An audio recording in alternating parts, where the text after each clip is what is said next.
Good afternoon. My name is Daniel Summer, and welcome to the Social Security Show. Income benefits. I'm your host. 69 million Americans will increase. And I'm the guest today. My name is Joanna Barron Glazer. I'm also an employee of the Social Security Administration. Very well. And tonight we're going to be discussing spouses benefits. I'd like everyone to know that this is a live interactive show and we will be taking your calls. So before we begin, there is a video that we'd like to show you. So hopefully those of you who are listening will enjoy.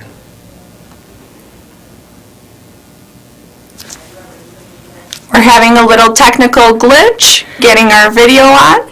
So as my host mentioned, Mr. Summer, we are going to be talking about spousal benefits and getting you all the details about those. So any questions that you may have, please feel free to give us a call at 312-738-1060. Keep in mind this is a live interactive show and we will be taking your calls as soon as we are done showing you our little informational video regarding Social Security Administration.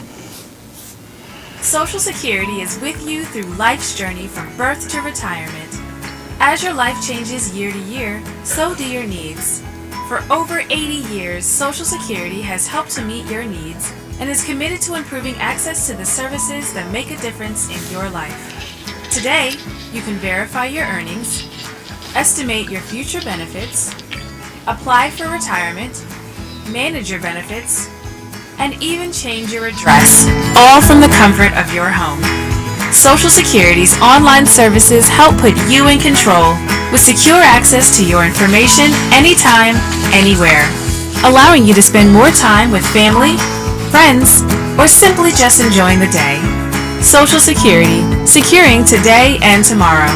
See what you can do online at socialsecurity.gov. Produced at U.S. taxpayer expense. Very well. Great video, and it tells you about our great online services. And we're going to talk a bit about that. But understand, there are things that you can do. Get that new Social Security card online, get your 1099s, learn about your retirement benefits, and much, much more. But remember, today we're going to be discussing spousal benefits. Now, Joanna, one of the things that comes to mind is when we talk about spousal benefits, most people think, well, there's a wife drawing a benefit from the husband. But that's not always the case. When Social Security began in the 1930s, many wives did not work outside the home. But it's 2019 now, and things have changed. So when we discuss spousal benefits, we're not just talking about a wife drawing a benefit from a husband, are we? Not necessarily, Daniel. It could be opposite. It could be the husband drawing on the wife's record. It just simply depends on which one of those two persons happen to be the higher earner throughout life. So basically, spousal benefits are benefits that are payable either to a husband and or a wife. And those benefits are paid based upon how much that husband or that wife that we're drawing on happen to have made throughout their lifetime. You and I are accustomed to talking about spousal benefits, but I think we probably ought to give a little bit of detail for our viewers as to exactly what spousal benefits are. So I'm going to ask you the all-important question. What exactly are spousal benefits and how do you qualify for them? So spousal benefits are monetary benefits that are paid either to a husband or a wife based upon the other spouse's work under Social Security. The most that a spouse can receive under a husband or a wife. Oh, we have a caller coming in, so we're going to go ahead and take the call before we continue. Hello, caller. What can we answer for you? Yeah, thank you for taking my question. I keep getting all these voicemails from scam Social Security callers, and they're saying that my Social Security has been suspended. What should I do? Well, I'm right with you on that. I've gotten the calls myself, and I work for Social Security, so I am very sympathetic to you. What you don't want to do is give them any information. These people are attempting to get enough of your information so that they can steal your identity.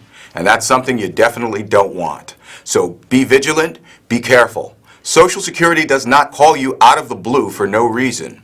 So you want to be very, very cautious as to who you give any type of information. An additional note that I'd like to add to what Daniel mentioned was that if we do in fact need to contact you, then we will sometimes call. But when we do call, we will introduce ourselves, that we are calling from the Social Security Administration. We'll provide you with our name, the location of the office that we're calling from, a phone number where you can call us back at it if you'd like to verify that in fact we are calling you from the actual Social Security Administration and not from some odd place. Also, if we need to speak with you, then we may send you a letter through the mail letting you know that we have business that we need to attend to with you and for you to either contact us or come visit us at our local office. We never will reach out to you where you will get a robotic type of message, a so-called robocall. It will always be a live person contacting you and requesting to speak with you. So, as Daniel mentioned, do not release any of your personal information. Be wary and careful.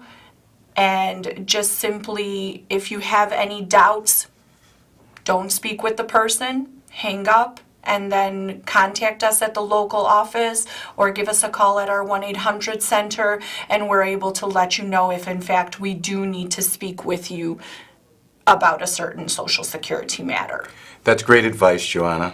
Now, we were discussing spousal benefits just a bit. Yes. And how long do you have to be married to draw that benefit from a spouse? So in order for a wife or a husband to receive benefits, they must be married to the other individual for a minimum of 1 year. There are certain circumstances where that duration of marriage may be shorter. For example, in the case of a widow. In the case of a widow, the marriage requirement is 9 months. And then in addition to that, there may be exceptions as far as that requirement is concerned. For example, if the death of the spouse was sudden or if it was in a line of duty, then there may be exceptions to even that 9-month marriage requirement.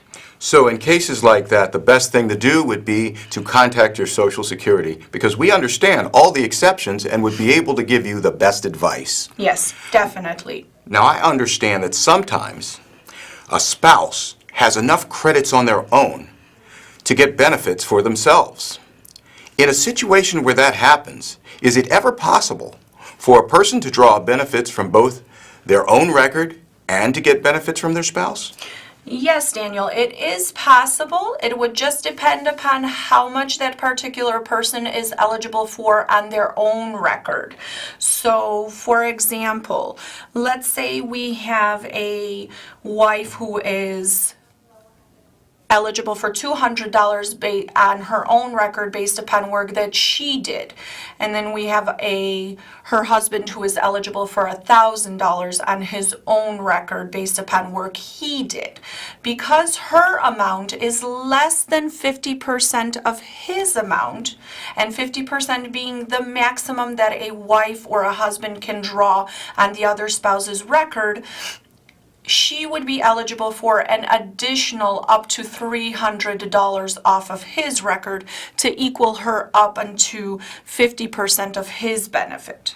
So if his was $1,000, 50% of his would be $500.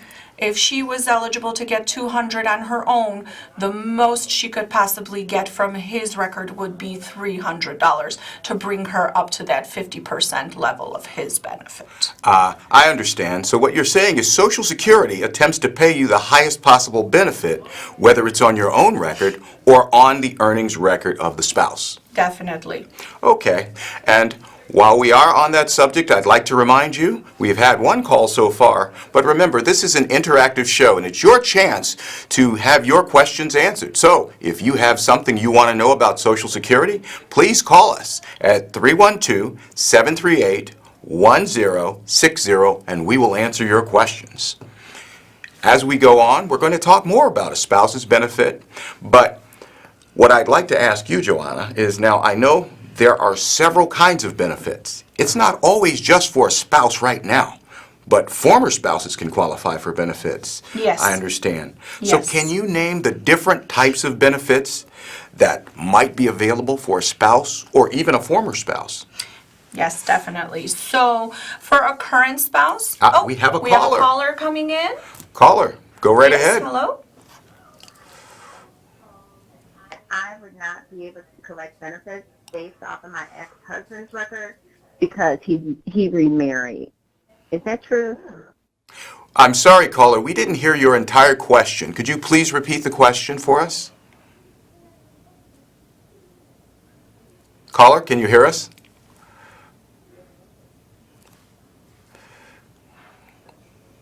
Apparently, We the may caller... be having some technical difficulties. We were having a hard time hearing the caller. So we'll just continue on with where we had left off. So what we were going to talk about was what types of spousal benefits are there that are available to the different kinds of spouses. So the first type of benefit is going to be just a regular spousal benefit. Oh, we And? may have that caller coming back again. Hello, caller. Hi.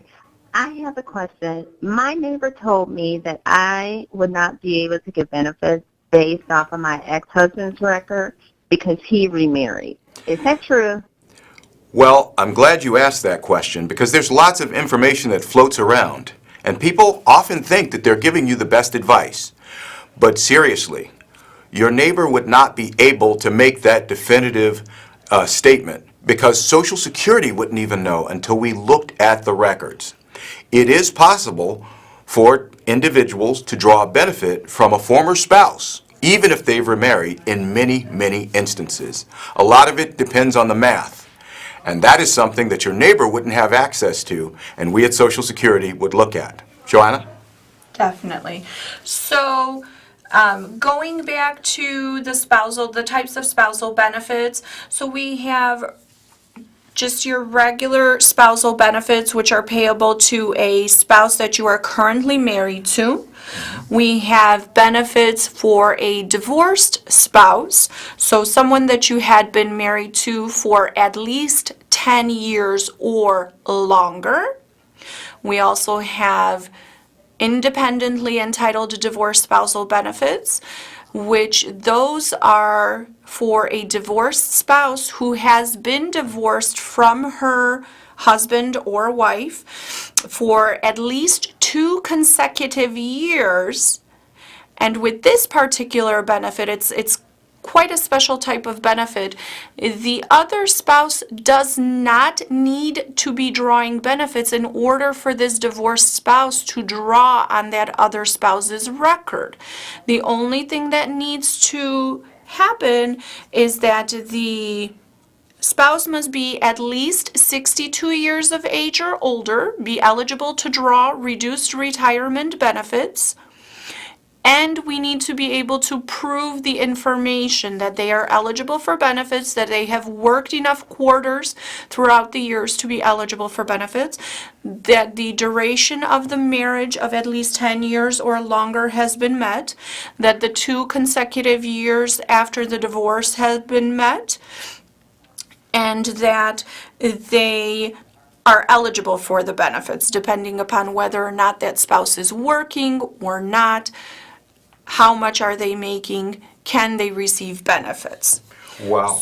If you don't mind me saying so, that's a lot of detail. And I don't think that any neighbor, as in the situation with our caller, would be able to go through all of that minutia and understand the various Social Security laws that apply to the benefits. So you want to get this information from the horse's mouth.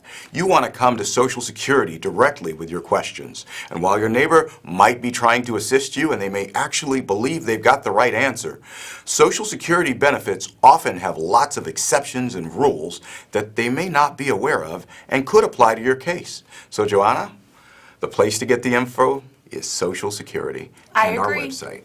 I agree. You're always best off contacting your local Social Security office, whether it be by telephone or whether it be in person, in order to get the information directly from the persons who are specialists regarding these matters, because we definitely would not want you to miss out on any benefits that you could possibly be eligible for. And I've definitely seen that happen. Have you? I In your have many experience? times. Yes. Many times where persons did not know that they were even eligible for particular benefits. And had they not come in, they would have continued to lose out on benefits that would possibly be helping them just live an easier life on an everyday basis. That's good to know. So another type of benefit that I wanted to mention was widow's benefits that are payable to a deceased, to a spouse based upon a deceased spouse's record. The requirement as far as marriage is concerned with that benefit is going to be 9 months. I hate to interrupt you, We but have a we've got a caller. caller. Go ahead, caller.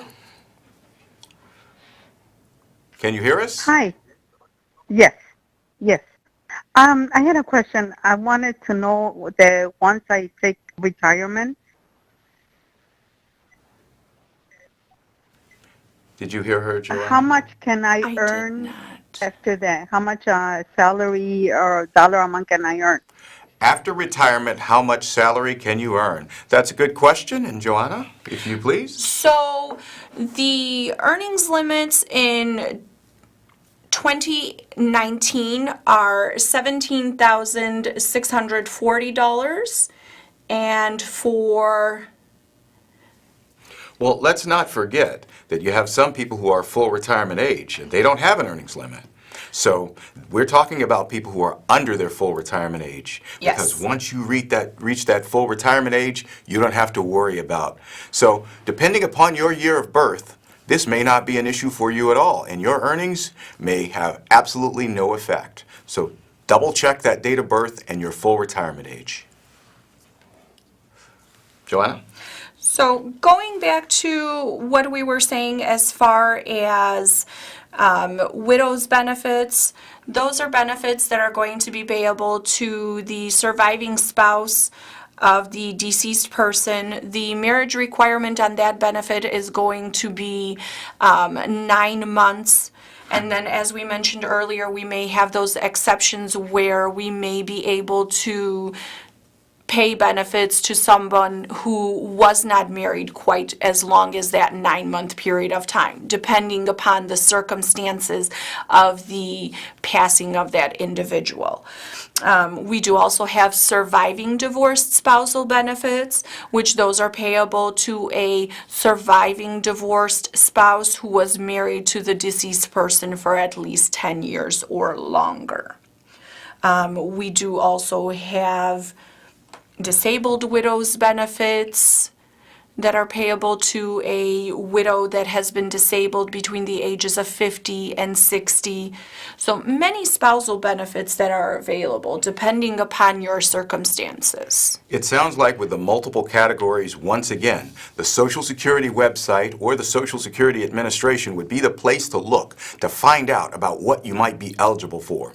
As you mentioned, independently entitled divorced spouses, quite a long name for something, might be something that many people never heard of. However, there are categories of benefits which might suit you. So absolutely, come to Social Security if you have questions.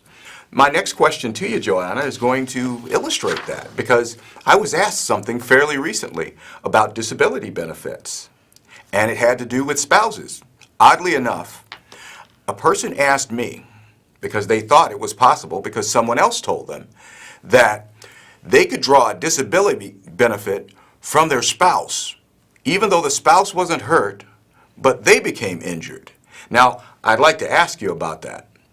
Is it possible for a person to draw a disability benefit from their spouse if they get injured? So, Daniel, the answer to that is going to be, unfortunately, not. The disability benefit is payable only to the person who had applied for the disability and who was found to be disabled. Now, if that particular person has a spouse who is age 62 or older and who either has not worked enough under Social Security in order to be able to receive their own benefits, or has worked enough and is eligible for a benefit that's less than 50% of that spouse's benefit, then they may potentially be eligible for some additional benefits off of that person's record. But as we said earlier, it is always best when in doubt to contact the local Social Security office, whether it be in person or by telephone, in order to check in your particular situation what the eligibility for benefits may be, whether there is an eligibility for benefits or whether there isn't. Very good. So now I'm giving you a barrage of questions, but this is good information. It's good for our viewers. It's good for us. It's good to hear, and so that you will know this is where you come for those definitive answers. Now, I'm going to ask you something. If two people are married, what is the maximum amount that one spouse, whether it's the husband or the wife, can draw from the other? 50% of that husband's or wife's benefit is the most that that other spouse would be able to draw on the record. And that 50% is going to be the benefit that they would be able to receive if they were full retirement age, which usually that's going to be 66, possibly 66 and some additional months. It will just depend upon what year that you were born in when your full retirement age is. Now, if the benefit is applied for prior to full retirement age, that benefit will have a reduction that will be applied to it, just depending upon how early that spouse will file for it, with 62 being the very barest minimum age for them to apply for that benefit. Well, so let me ask you, one spouse is drawing a benefit from the other. Does that spouse that is the primary person get less money because their husband or wife is getting a benefit from them? No, Daniel, absolutely not. The benefit that's paid to a spouse or a widow is going to be completely independent of what that benefit of what the worker is being paid. So your benefits are safe as far as what you're entitled to receive, even if your spouse begins to get a benefit on your earnings record. Yes, correct. Okay, well then, right along the same line of questioning, when a person gets divorced, can a former spouse get a benefit? And under what circumstances would they be eligible for a payment? The former divorced spouse is definitely eligible for benefits on the other spouse's record, as long as, when we mentioned earlier, they meet the marriage requirement, and it just depends also whether or not that person is working, if we can pay a benefit or not, with it being that there's a limit on how much you can make when you're drawing benefits. And that's also dependent upon whether you are full retirement age or not, if you have a limit or if you don't. But the divorced spousal benefit is going to be completely separate from the former spouse's benefit. And if the former spouse is currently married to someone, that current spouse may also be receiving benefits on their record. I see. So a divorced spouse benefit does not interfere with a current spouse getting payments. Absolutely not. Now, you told me a bit earlier that the spousal benefits for a currently married pair, in order to draw that, you have to be married for 1 year. Yes. Now, to get those same benefits, but as a divorced spouse, is there a different time frame that they had to have been married first? 10 years. 10 years is the requirement. So 10 years for the divorced spouse, but Yes. a current spouse has to be married for 1 year. Yes, sir.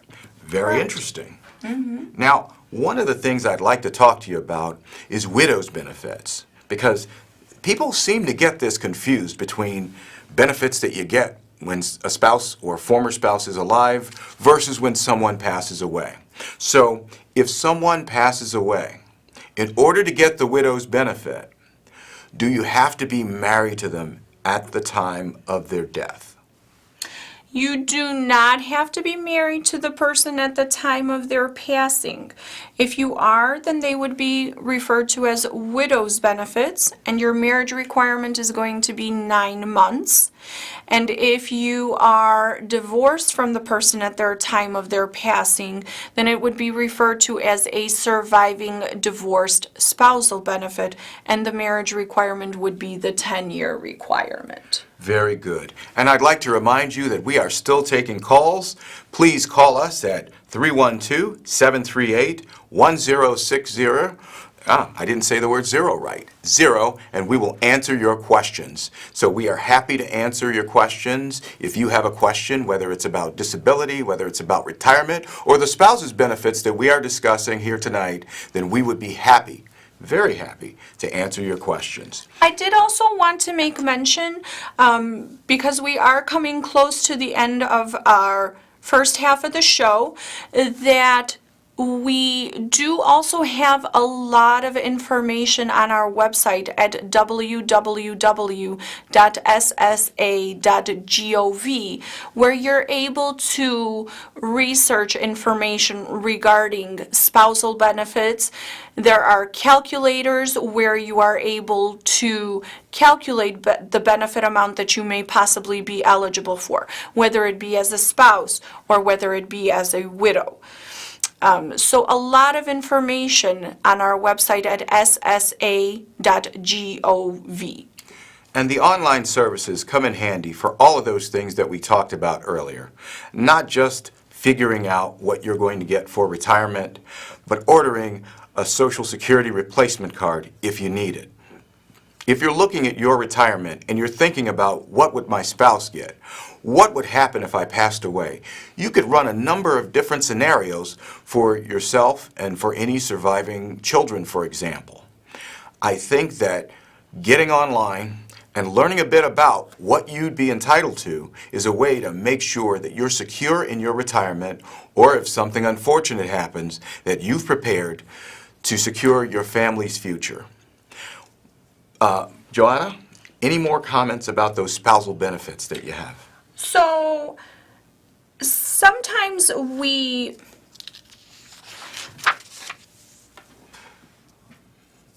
will have someone who is not sure whether or not they have been married long enough, if they have been divorced long enough, if they meet the requirements. They have doubts as to whether or not they're eligible for the benefits.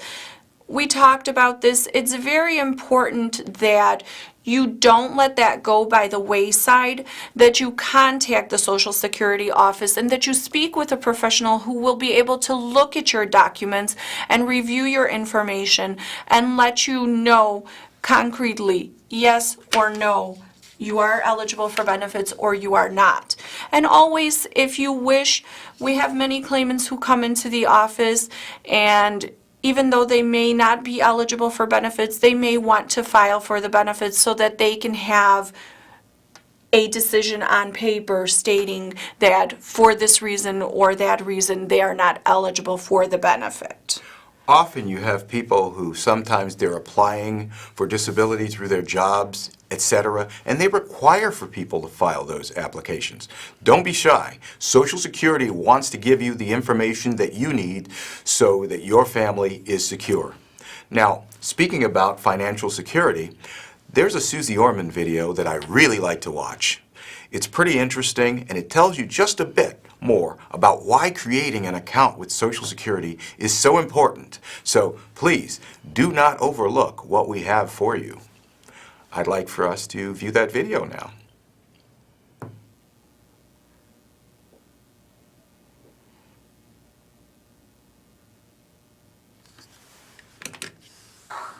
Hi everyone, I'm Susie Orman. Did you know that on average, Social Security replaces about 40% of your income before retirement? That's why everyone's retirement plan should start with Social Security.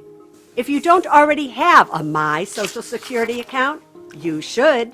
It's the only place you can see personalized estimates of your future benefits based on your actual earnings. Social Security uses your highest 35 years of earnings to calculate your benefit. That's why you should check your earnings every year to verify that Social Security has your correct earnings history. So open your free My Social Security account at socialsecurity.gov/myaccount and start your retirement planning today.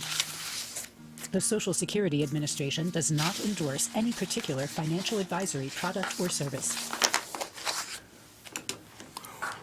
All right, great video. Susie Orman seems to know what she's talking about, and I bet she's got her very own My SSA account.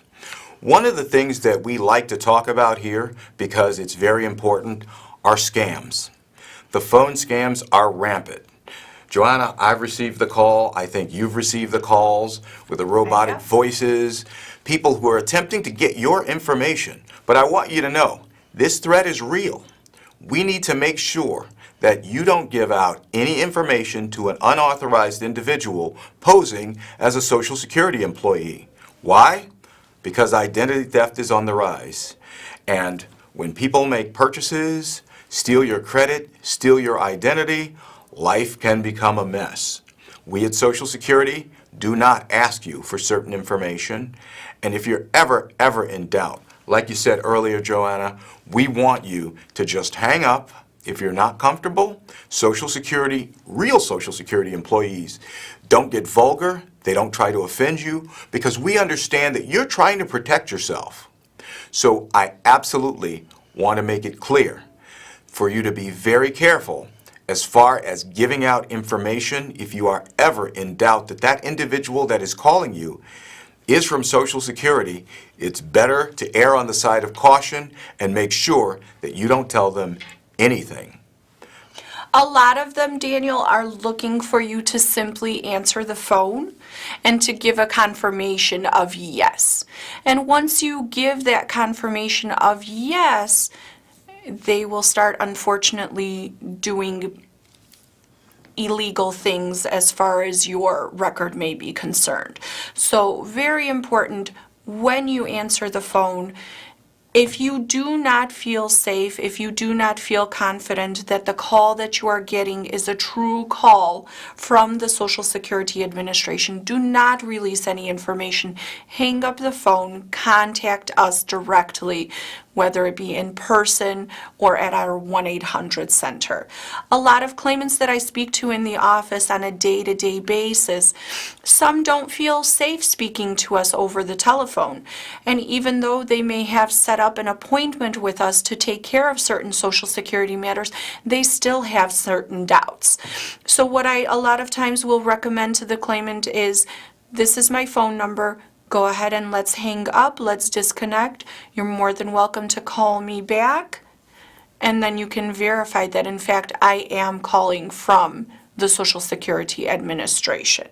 So if you ever have those doubts, you're well within your rights to request to do the same thing. And if anyone ever gives you any difficulty regarding that, don't speak with them. Hang up, visit us in person, contact us at our 1-800 center, go online. Keep in mind that a lot of your business can be done online at our website, www.socialsecurity.gov. You can file for... We have we a have a caller. caller coming in. Go ahead, caller. I have a question. I am applying for disability, and I want to know, can I work at some point if I get better and still continue to get Social Security, or will it just automatically stop? That's a great question. I'm glad you asked it, caller. Working while disabled is one of those things that while some people think that we don't like, we actually encourage it. And Social Security has a number of incentives to help you in your transition back to work. We at Social Security don't expect for you to suddenly just become a couch potato. If you're still able to do things, you're paying into Social Security, which is helping improve your benefit. So, Joanna, I'd like for you to tell our caller just a little bit about some of the incentives, like maybe beginning with a 9-month trial work period if someone starts working again. So basically what this 9-month trial work period is it's going to be a period of time where for 9 months you can work and earn, I like to say, sky's the limit. And you have no restriction on how much you can make. Now, the purpose of that is what? Is that for them to test their ability to work again? Definitely, yes. It is a 9-month period of time where we're saying, go and work, see if you are able to actively get back into the workforce, if you are able to manage working with your disabling condition. And it gives you the opportunity to test that out. That's why we call it a trial work period. So what you're saying is, there's no risk of a person losing their benefit, no matter what amount they earn, while they go back and see whether or not this work thing is going to work out or not. Yes.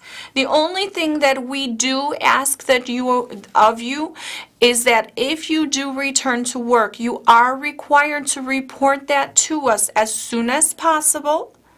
We need to know the name of the company that you're going to work for, an immediate supervisor's name, phone number, address, how many hours per week will you be working, how much will you be making per hour, how often will you be paid, and we require that you submit to us your pay stubs at least on a monthly basis so that we can keep track of those earnings and so that we can see where you are every month and when you have used up that 9-month trial work period, so as to avoid for you being overpaid and for us to be able to stop the benefits if it is appropriate for us to stop them.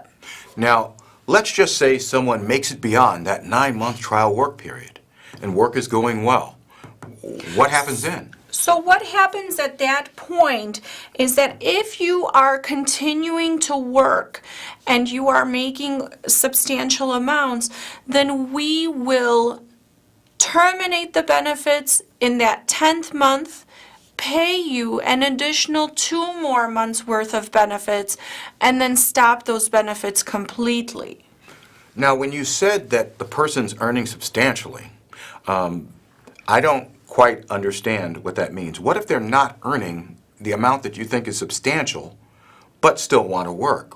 What happens to the benefits at that point? So, in the year of 2019, the substantial earnings limit is going to be, help me out, Daniel. Oh, I've got this. $1,220 is substantial. $1,220 gross per month. And then for the year of 2020, I believe that increased to $1,260, if I'm not mistaken. You are not mistaken. So that amount is going to be the amount of money that we consider to be a substantial amount. If you do not make over those amounts in any of the months that you are working, then that's not going to be considered a trial work month. It's only considered a trial work month if you make more than $850 gross a month. So if you make more than that amount, it's going to count against you as one of those trial work months. So when I say to my claimants, work and earn as much as you possibly can for those 9 months, it's so that you use those months to your advantage as much as you possibly can. So if you don't make over that $1,220 gross per month, then you're not at risk for those benefits to be terminated. But if you continue to work and earn over that amount, then unfortunately, yes, there will be a risk that those benefits may be stopped. So let me get this straight. If I'm earning, say, $1,000 after those 9 months, I can still get my benefit check and work as much as I can, considering my disability. As long as I'm under the $1,220, I receive both. Yes, you are correct. The only important thing is to remember that this amount, $1,220, is going to be a gross amount. Gross meaning before taxes. So that's very important to remember. So it's not going to be the amount that you get on your check when you take home your check. It's going to be what your check was prior to any deductions from that check. Speaking of that, there are incentives, and oh, we have another caller. Hello, caller. Yeah, I have a question. My mother's disabled, and I'm trying to figure out, is it easier for me to come and fill out the forms for her at the office in Chicago, or can she go online? Is there an easier way to do this? Joanna, would you like to field this question? I like this question a lot. If you could repeat the question for me, Daniel, I have a hearing impairment and the speaking of the individual was a little bit quiet for my particular. Certainly. Our caller was referencing his mother who has a disability. He said, could he go fill out the forms at the Social Security office, or is there an easier way? Could he help her? Could she file online? What is the best way to assist her in filing for disability benefits? Okay, so caller, you are able to assist your mother online. You guys can go to our website at www.ssa.gov,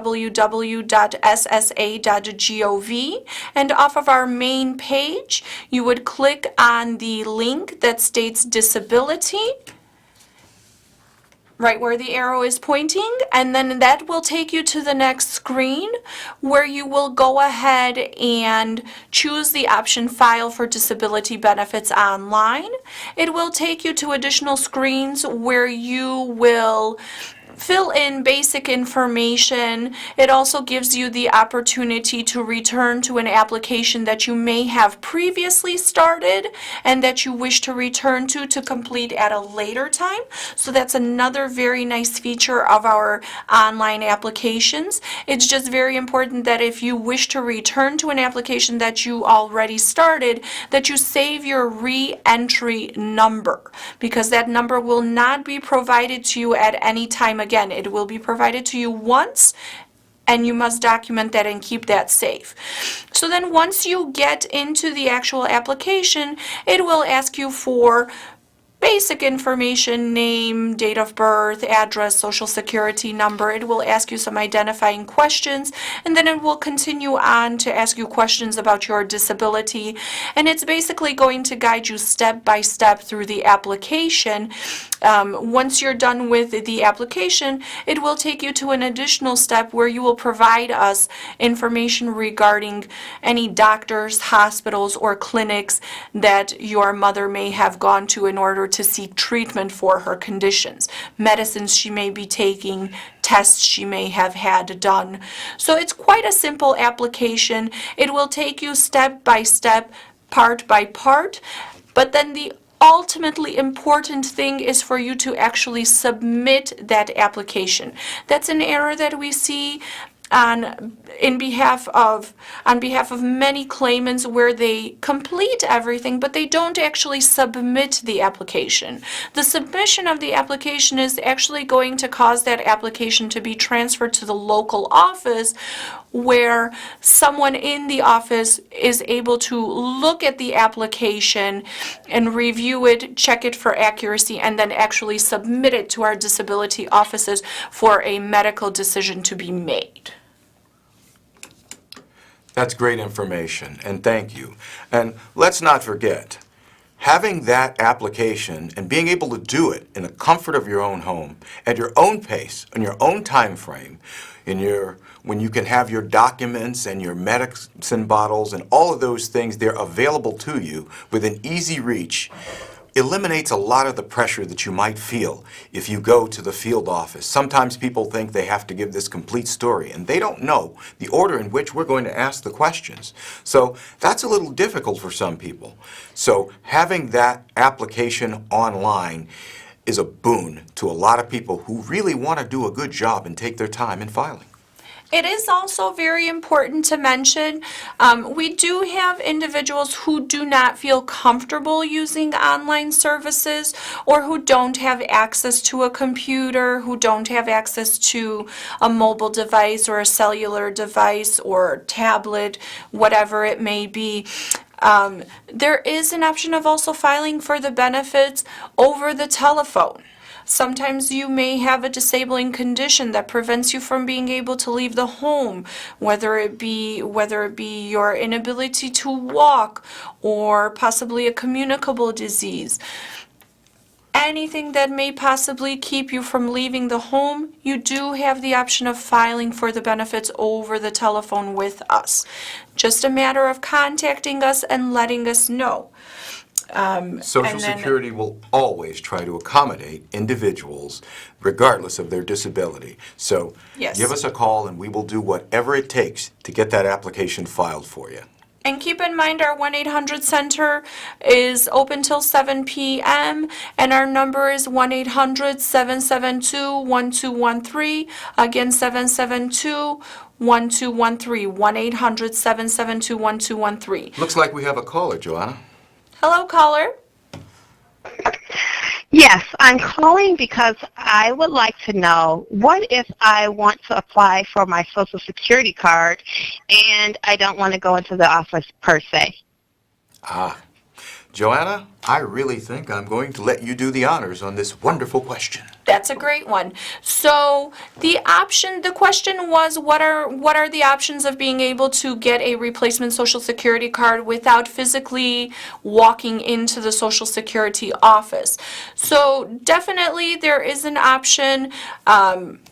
We can do by mail, an application where you would need to unfortunately mail in your original documents with that application, and that may not always be the greatest of options because sometimes people don't feel safe mailing their original driver's license or state ID card in the mail because they're worried they may not actually receive it back or it may not get to the proper place. So that might not always be the safest option, but you do have the option of requesting your Social Security online through your My Social Security account.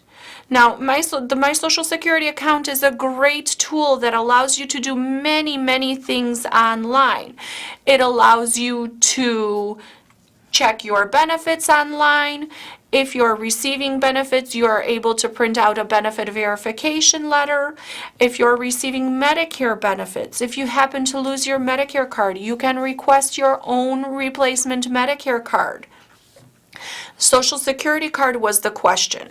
As long as you are over the age of 18 and you are a United States citizen, you are not changing any major information such as your name, your date of birth, you are able to request that card online.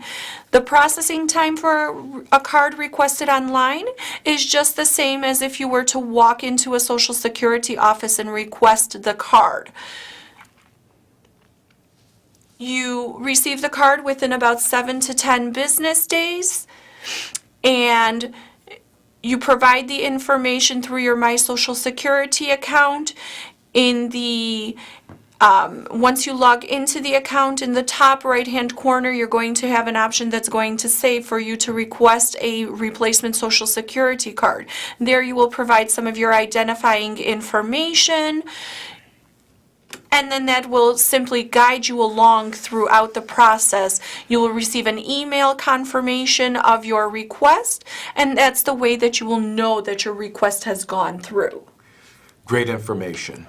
Now, before we talked about the Social Security card, you were telling me about the trial work months, those incentives to work. But there are other incentives when individuals want to work even though they've applied for and may be receiving disability benefits. Now, I understand that there is a potential continuation of Medicare, and we don't always just disregard expenses that a person may have, for example, transportation if they have difficulties. So tell me just a little bit about the other things besides the 9 trial work period months that might help a person who's trying to transition from being on disability back into the workforce. So we have a caller coming in. Hello, caller? Caller, can you hear me? Yes, I would like to know, I am receiving my retirement benefit, and I need to know when will I get my cost of living. The cost of living increase. Well, the third quarter of each year, based upon the Consumer Price Index, a cost of living increase may occur. This varies from year to year depending upon what happens. Joanna, are you familiar with the amount of the cost of living increase this year? Yes, for the year 2020, that cost of living increase is going to be 1.6%, and individuals will see that increase on their check in the month of December. So, once you get your check, you should see that increase. And then sometime in January or so, individuals will get a type of letter that usually comes out at the beginning of the very year where it will show you your benefit amount. We like to call it a benefit verification letter. It's usually going to be like a fold out type of document that shows what the benefit amount will be, that you can use in order to go and apply for different types of state programs, state assistance programs. And then also, if you ever happen to lose that particular document and you need to get a verification of your benefits, keep in mind you are able to get that document from your My Social Security account. You can also come into the local office and we can also get you that type of document. Be advised that Social Security keeps you abreast of what's happening with your payments. We never change, lower, start, or stop a payment without notifying you. One of the other things that we want to notify you about, and we do this ad nauseum because it's so important for you to realize that the scammers are out there, and we want to protect you so that your benefits are secure and safe. To that end, my favorite video of all is the Scam PSA, because we're protecting you and we are Social Security. So here we are, my favorite video. Ready? New message. Department of the Social Security Administration. The reason of this call is to inform you that your Social Security number has been suspended for suspicion of illegal activity. If you do not contact us immediately, your account will be deactivated. For more information about this case file, press 1 or call immediately our department number 326. This is a scam. Thieves are misusing the Social Security Administration's authority and phone schemes to trick you into giving them money or personal information. They state there is a problem with your Social Security number or account. They claim there's been suspicious or fraudulent activity, and you could be arrested or face other legal action. They even spoof SSA's main customer service telephone number on caller ID. Don't believe them. Don't provide any information. SSA employees will never threaten you for information or promise benefits in exchange for information. In those cases, the call is fraudulent. Just hang up. If you suspect you've been contacted by an SSA scammer, call the Social Security Fraud Hotline at 1-800-269-0271. Social Security, securing today and tomorrow. Wow, Joanna, I like that every time. Well, today we've talked quite a bit about different types of benefits, and the spousal benefits seem to encompass a whole lot more than I would have imagined. You've discussed a spouse receiving benefits from their current spouse. You've discussed a spouse receiving benefits from a former spouse. We've talked about how another spouse doesn't necessarily end the benefits from a former spouse, and also, of course, widows, widowers, etc. But all that information is available online. We have lots of publications and information on our website to teach you all about the type of benefit that you might be eligible for. And remember, the best source of Social Security information is the Social Security Administration. Even if your neighbors are well-meaning, they won't know all the nuances and details of your case. They can't compare the numbers because that information is in our files. So think about it. Joanna, is there anything else you'd like to add as we close out discussing widows, spouses, etc.? So we just wanted to let everyone know, let our public know that we take your security, we take your information very seriously. We have a very robust cybersecurity program in place to keep all of your information secure. When you establish that My Social Security account, there is an option where you are able to add additional security features to that account if you're still having some doubts as to whether or not that information will be secure. We highly suggest establishing the My Social Security account because it allows you to check on a yearly basis, log on and see, have your earnings been reported correctly? Is there somebody who is possibly using your information in a fraudulent manner? So just keep in mind that we are there to safeguard your personal information and make it very easy for you to use. So we did want to thank you for this evening. It's been a pleasure speaking with you today. Thank you for your attention. Joanna, host, our viewers, we'll be back next time, next Wednesday, and have a great evening.